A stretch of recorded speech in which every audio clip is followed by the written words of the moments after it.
Siapa paling kuat merajuk? Ikmal. Ikmal ni setakat aku kenal nak dekat sebulan ni. Hampir 30 hari sebulan, 30 hari kan. Hampir 35 hari dia merajuk. Kejap-kejap merajuk. Aku tak tahu kenapa.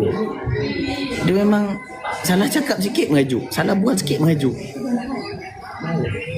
Kadang rasa macam ada awet. Rasa macam ada awet.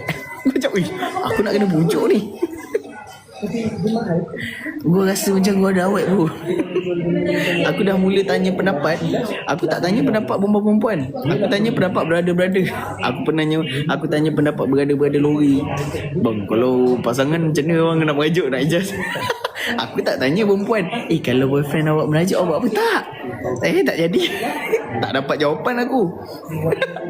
Tak dapat kata putus, aku tak ada. Aku memang tanya brother-brother lori.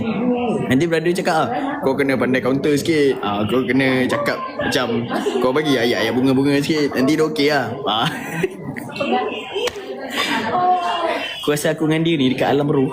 Kita main tukar-tukar roh kan. Tukar-tukar roh. Lepas tu sampai masa memang Allah nak panggil tu tak sempat tukar.